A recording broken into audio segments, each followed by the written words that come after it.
that annually $9 billion worth of gold is illegally taken out of Nigeria, with according to a former minister. We've all been lied to. Since we were kids, we were told Nigeria's wealth lies in crude oil.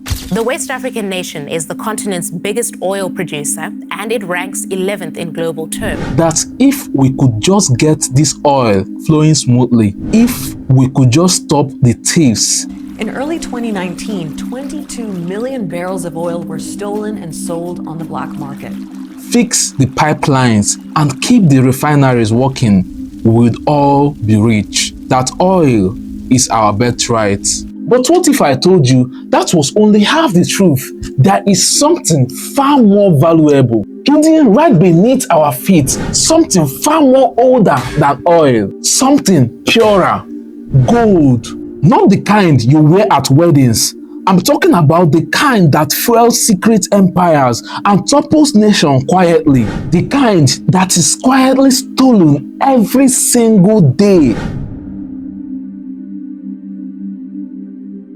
While you're stuck in traffic, worrying about Naira rates or praying for change. Nigeria is supposed to be okay than this. All this traffic that we used to face, up and down, we're not supposed to be facing. And here is how it works. Picture this: a man leaves the international airport in Lagos with a small bag. It looks ordinary. Inside is nothing but raw, unrefined gold, tucked under clothes, hidden in soap boxes, or even melted into belt buckles. No one stops him. He bought a flight to Dubai. When he lands, he doesn't go to the passport control like everyone else. He walks towards the transit terminal. At a quiet cafe, he sits. Moments later, another man shows up. They don't speak. They exchange bags. One goes home with $2.5 million in cash. The other disappears into the Dubai gold market. And just like that, another piece of Nigeria's soul is sold.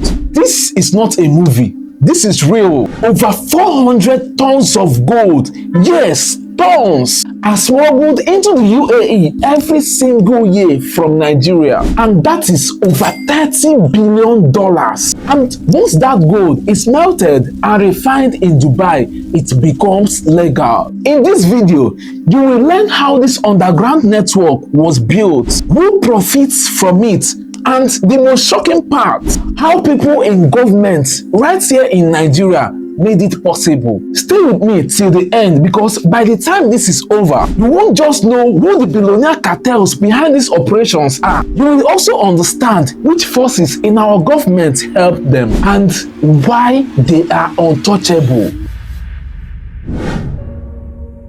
They told us we were blessed, that Nigeria was the giant of Africa because we had oil, because we had gas, because we had land. But look around, the same communities where oil flows are the ones without clean water, without road, without jobs. That is not a blessing, that's a curse. But gold is even worse. Unlike oil, gold doesn't need pipelines, it doesn't need tankers, just a shovel, a river, and a desperation. From Zamfara to Niger, Kaduna to Kebbi, gold is being mined every single day. Not by large companies, not by regulated workers, but by poor young men risking their lives deep in illegal pits. Boys digging with bare hands, inhaling mercury and dying slowly. They are sent people like soldiers or similar pairs or police.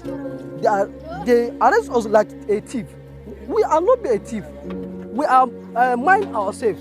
We are depending ourselves. And above them, armed bandits, and the worst, politicians.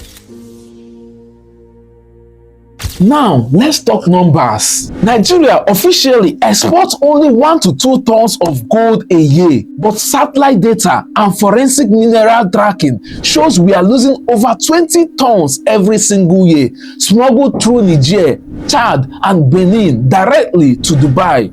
Who is behind it? Now, let's follow the money. In Zamfara, there are men who have never held public offices but have private jets. In Kebbi, There are names that appear in mining companies' records. Companies that don't mine anything but get paid in millions of dollars. These are not just businessmen. They are brokers for cartels. Some locals, others from Mali, Libya, and even Lebanon. I have 5 boys mining. Whether I'm here or not, I take care of their feeding. When we get gold, I take it to the dealer after purification. He values it and pays us afterwards. And who protects them? Well, that brings us to the next part of the story. In 2020, Nigeria launched what they called Gold Purchase Program. They told us it will bring transparency. They told us it would help small miners. But what they didn't tell you is that most of the registered mining licenses were quietly handed over to shell companies owned by ex-governors, senators, and retired generals. What they didn't tell you is that NNPC, which was supposed to regulate oil, now suddenly had a say in gold. What they didn't tell you is that while we were being distracted by subsidy removal and forex chaos, Nigeria was already exporting gold through private chartered planes signed off by federal authorities.